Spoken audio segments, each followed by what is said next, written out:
100 ரூபாயை வச்சுக்கிட்டு என்னடா பண்ணிட்டு இருக்கிற?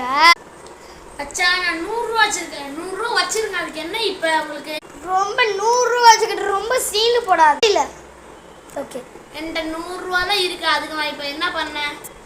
100 ரூபாயை எங்கேயாச்சும் போய் எதையாச்சும் வாங்கி தின்னு வீணாக்கிறாத. வாங்கி திங்க இருப்பா மச்சான். நான் சேர்த்து வைக்கிறேன் மச்சான். நீ அது கூட இல்லை மச்சான். நீ ஓகே படிக்கிற ஒண்ணுமே பண்ண மாட்டேங்க. சேர்த்து வைப்பேன். நான் சேர்த்து வைக்கிறேன். நீ இலக்காரமா பேசுறீங்களா? இந்த பாரு நான் இவ்வளோ காசு சேர்த்து வச்சிருக்கேன். நல்லா பார்த்துக்க மச்சான். நல்லா பார்த்துக்க. இங்கே வரு. நம்ம யாரையுமே நம்ம இலக்காலமாக பார்க்க முடியாது. அவள் ஒரு நாள் அப்படி இருப்பாங்க. அடுத்த நாள் அவளோட காசு கிடச்சிச்சுன்னா நீங்கள் என்ன பண்ணுவீங்க? இந்த வீடியோ பார்த்தாச்சும் புரிஞ்சுக்குங்க. யாருமே இந்த மாதிரி அடுத்த எல்லாருமே நம்ம ஃப்ரெண்ட்ஸ் அல்லாஹ் தாலா எல்லாருக்கும் நம்மளுக்கு ஒரே இதை தான் கொடுத்துருக்கான்.